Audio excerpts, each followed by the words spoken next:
Bonjour à toutes, bonjour à tous, j'espère que vous allez bien. On est aujourd'hui le vendredi 22 août 2025 et je vous souhaite la bienvenue dans Le français c'est facile avec Adrien. Aujourd'hui on va parler d'une expression qui est assez rare, donc qui n'est pas beaucoup utilisée, mais qui est assez intéressante. Cette expression c'est « cochon qui s'en dédie ». Alors, c'est une expression assez compliquée, mais je vous en parlerai tout à l'heure. D'abord, je vais vous parler d'une histoire qui m'est arrivée, et dans cette histoire, il y a un cochon. Comme vous le savez, j'ai 3 chiens. Et un jour, j'ai voulu les faire garder dans un chenil. Un chenil, c'est un endroit où vous allez et vous allez laisser vos chiens à quelqu'un dont c'est le métier. Cette personne va garder vos chiens, donc va s'en occuper, elle va les sortir, leur donner à manger, jouer avec eux, pendant que vous partez soit en vacances ou en voyage d'affaires, peu importe. En tout cas, vous ne pouvez pas emmenez vos chiens avec vous. Donc je vais sur internet, je regarde les chenils à côté de chez moi, les pensions même, on appelle ça une pension canine, une pension pour chiens, et j'en trouve une qui a de bons avis. J'appelle la dame et je lui dis « Bonjour, j'ai 3 chiens, est-ce que vous pouvez les garder de telle date à telle date ?» Elle regarde son planning, elle me dit « Oui, je peux les garder, venez me voir à la pension et comme ça, vous pourrez les amener et je vous ferai visiter les lieux. » Je lui pose quelques questions, je me renseigne parce que je n'ai pas envie de laisser mes chiens à n'importe qui et je trouve que elle a l'air plutôt professionnelle. Et donc, je décide d'y aller et de lui faire confiance. Donc je mets les 3 chiens dans la voiture, je les attache, et nous voilà partis pour la pension. J'arrive là-bas, je sors les chiens, ils disent bonjour à la dame, et en fait, elle habitait dans une ferme avec des terres autour. Dans une grande ferme, avec un espace pour des chevaux, un espace où il y avait des ânes et un grand espace avec des boxes, avec des cages très très grandes, comme des petites maisons, pour les chiens.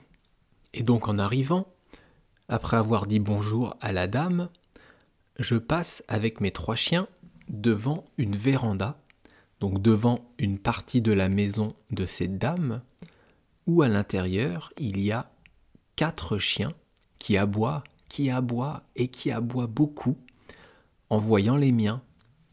Et à côté, sur un petit canapé, un énorme cochon. Énorme. Il était rose et noir et il ne bougeait pas en entendant les chiens aboyer à côté de lui. Donc je marche, je garde ça en tête, je visite les lieux et on discute un peu. Et je lui dis « Mais comment vous avez fait ? Comment vous avez pu avoir un cochon aussi gros chez vous ?» Parce que le cochon, il dormait dans la maison, pas dehors, dans la maison. Elle me répond que quand on lui a donné ce cochon, on lui a dit « Ne t'inquiète pas, c'est un cochon nain, donc il va grandir, mais pas beaucoup. » Eh bien, il a grandi, et beaucoup. Le cochon, j'ai demandé combien il pesait. Il pesait 130 kilos. Moi, je fais 80 kilos, donc c'est 1,5 fois, plus d'1,5 fois mon poids. 130 kilos, le cochon. Il était énorme. Franchement, adorable. vraiment trop marrant. Les chiens, ils aboyaient, et lui, pépère, sur son canapé, il ne bougeait pas. Donc attention, si on vous donne un cochon, attention à ces animaux qui, petits, sont adorables et très légers, mais qui grossissent énormément, qui grossissent beaucoup, parce qu'après, il faut s'en occuper. Et cette dame, elle a élevé son cochon comme un chien. Donc il y avait les 4 chiens de la meute et le cochon qui se prenait pour un chien. Franchement, adorable. Je pense que ça va me rester longtemps. D'ailleurs, c'était il y a longtemps, cette expérience, cette histoire, et je m'en souviens encore très bien. Allez, ça c'était pour vous parler du cochon. Et maintenant, on va attaquer les prépositions de lieu. Hier, avant-hier, il y a 3 jours, on a parlé des prépositions de temps, donc des prépositions temporelles. Aujourd'hui, on va commencer avec les prépositions de lieu, donc les prépositions spatiales. Spatial, c'est un mot de la même famille que espace, et l'espace, c'est le lieu. C'est ce qu'il y a autour de vous. Alors, on va commencer par le A accent grave. A accent grave, ça peut aussi être une préposition de temps, comme je vous en avais parlé.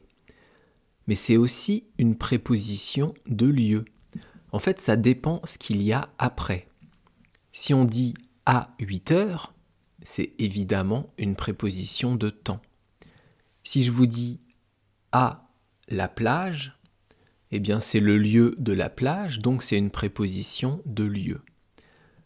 Et donc on utilise le A, accent grave, ou le O, AU, pour 3 choses. Les bâtiments, ou les lieux, les villes et les noms de pays masculins. Je vais vous donner des exemples. Par exemple, à la banque, à la piscine, au cinéma, au collège. Tout ça, ce sont des noms de bâtiments, des noms de lieux. Donc on va utiliser à ou au. Ensuite, pour les villes, quand on parle de Paris, de Tokyo, de Tanger, on va utiliser le A accent grave.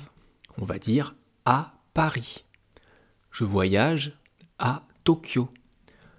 Je vais partir à Tanger. Vous voyez, vous entendez le A avant le nom de la ville. Et ensuite, c'est pareil pour les noms de pays masculins. On dit par exemple aux États-Unis, au Laos, au Salvador.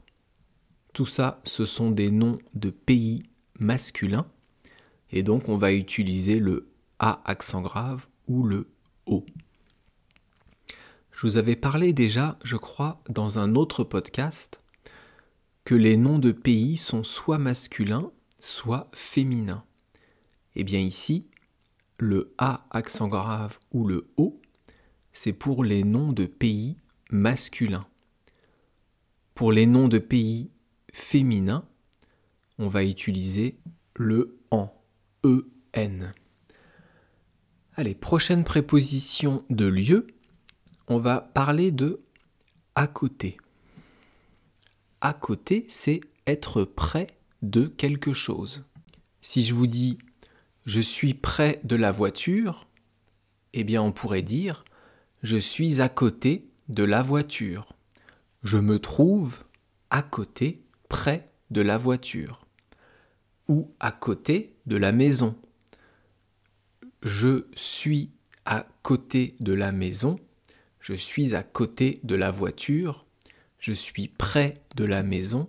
Je suis près de la voiture. Donc à côté, c'est être près de quelque chose. Et donc, c'est une préposition de lieu. on va donner une précision, on va apporter une information sur l'endroit où on se trouve ou alors le lieu où se passe l'action. Prochaine préposition, et là il y en a deux, on va les faire ensemble, c'est à droite ou à gauche. C'est un peu comme à côté, mais ici on a encore plus de détails. On va reprendre notre exemple de la voiture. Si je dis « je suis à côté de la voiture », on ne sait pas si je suis à droite ou à gauche. Mais si je dis « je suis à droite de la voiture », eh bien on a une précision, on est à côté et à droite. Ou alors « je suis à gauche de la voiture ». Et c'est pas forcément qu'avec une personne, ça peut être n'importe quoi, ça peut être des bâtiments. La banque se trouve à gauche de l'épicerie. La piscine se trouve à droite du supermarché. Ça peut être n'importe quoi quand on utilise à gauche et à droite. Et enfin, dernière préposition pour aujourd'hui, on va parler de au-delà. Alors ça s'écrit A-U, trait d'union, D-E-L-A, accent grave. Au-delà. Au-delà, ça veut dire plus loin, ça veut dire après ou derrière. Ça peut avoir un sens physique. Si je dis « je vais au-delà de la montagne », ça veut dire « je vais plus loin que la montagne, je vais derrière la montagne ». Mais ça peut aussi avoir un sens, non palpable, qui n'est pas physique. Si on dit « cette histoire est au-delà du réel », au-delà du réel, ça veut dire irréel, ça veut dire incroyable, ça veut dire cette histoire n'est pas croyable. Ici, on a utilisé au-delà avec au-delà du réel, mais ce n'est pas quelque chose de physique. C'est quelque chose qu'on ne peut pas toucher. Donc au-delà, ça veut dire plus loin, mais ça peut être physique ou non. Et avec ça, on a vu aujourd'hui 4 prépositions de lieu, ou plutôt 5, si on en compte 2 avec droite et gauche. On a vu à accent grave, à côté, à droite, à gauche et au-delà. On continuera demain avec les prépositions de lieu. Et tout de suite, notre expression assez compliquée. Cette expression, c'est « cochon qui s'en dédie ». Alors, cochon, on en a déjà parlé au début du podcast. C'est un animal qui fait « ça c'est un cochon ». Et c'est aussi un porc, ça peut être soit cochon, soit porc. Et c'est un animal qu'on mange. Moi j'en mange, mais pas les musulmans ni les juifs. Deuxième mot de l'expression, c'est le mot « qui ». Qui, c'est un pronom relatif et il introduit une proposition relative. On en parlera de ça dans un prochain podcast, pas tout de suite, mais ne vous inquiétez pas, je l'ai marqué, parce que c'est vrai que je vous en parle souvent, mais je n'ai pas encore fait de podcast spécifique là-dessus. Ensuite, vous avez dans l'expression « cochon qui s'en dédie », le S''EN. Ici, en fait, il faut comprendre que c'est un verbe pronominal. Le verbe, c'est « se dédire ». Et ici, on rajoute « EN ». Pourquoi on rajoute « EN » Ah, c'est compliqué le français. On pourrait dire en fait cochon qui se dédie. C'est français comme phrase. Mais ici, on a le en en pour parler de quelque chose. Ici, c'est une expression générale, donc on ne sait pas de quoi on parle, mais ici, on a rajouté en pour justement dire que c'est général, dire que c'est quelque chose qu'on peut spécifier, mais ici, ça ne l'est pas. Putain, je sais pas si c'est clair, c'est horrible. Je pense que c'est pas clair du tout. Qu'est-ce que je vais vous trouver comme exemple? Alors, si je vous dis « je m'arrange de la situation », ici, ça veut dire que je vais faire avec la situation. Mais je pourrais dire « je m'en arrange ». Le « en », il va représenter la situation. Je m'arrange de la situation ou je m'en arrange. Je ne sais pas si c'est clair. Bon, en tout cas, j'en parlerai peut-être dans un podcast de ce « en », parce que c'est vrai que c'est pas facile à comprendre. Et donc se dédire, puisque c'est le verbe de l'expression, c'est un mot qui est compliqué, ou plutôt un mot qu'on n'utilise pas beaucoup. Moi je pense qu'il n'y a que dans cette expression que je le connaissais, et je l'utilise quasiment jamais.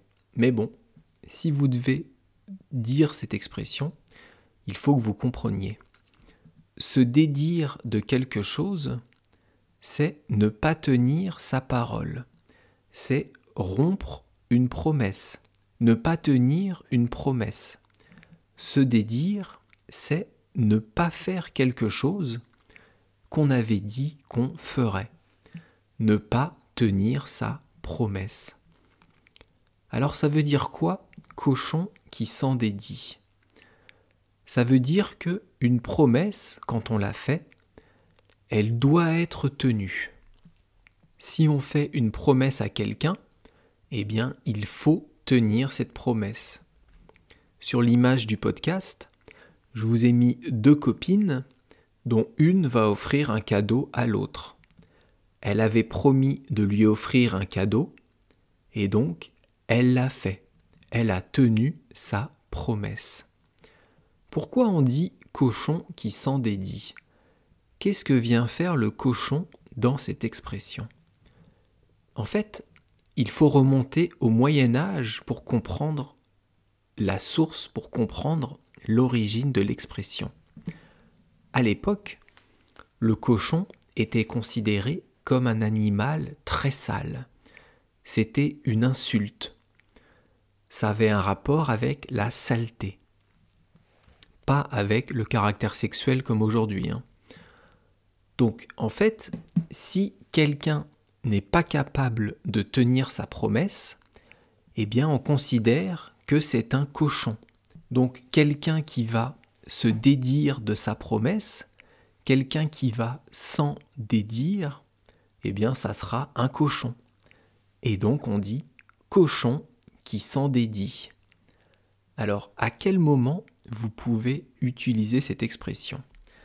Parce que c'est vrai que c'est bien beau de savoir d'où elle vient, mais il faut savoir quand l'utiliser. Eh bien, quand vous faites une promesse à quelqu'un, ou quand quelqu'un vous fait une promesse, avant de serrer la main, ou en même temps que vous lui serrez la main, vous pouvez dire « cochon qui s'en dédie ». Ça veut dire « cette promesse est importante et elle doit être tenue ». Alors, on dit ça à un ami, à une connaissance. On ne dit pas ça à son patron, par exemple. En anglais, on peut dire « let's shake hands on that ». C'est « serrons-nous la main là-dessus ». On est d'accord sur ça, donc on se serre la main pour sceller l'engagement. C'est comme une promesse. Et si la personne ne la tient pas, eh bien c'est un cochon. Il va s'en dédire. J'espère que vous avez compris. Alors, c'est compliqué comme expression. Si vous n'avez pas compris, c'est pas grave. L'important, c'est d'écouter du français et plus particulièrement et moi j'en suis content, mon podcast.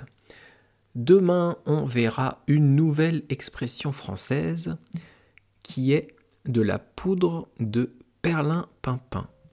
Ça, c'est joli comme mot. Perlimpinpin. Est-ce que vous connaissez cette expression ? Et si vous ne la connaissez pas, je vous donne donc rendez-vous demain. Merci beaucoup. Bye bye, hasta luego. Matane.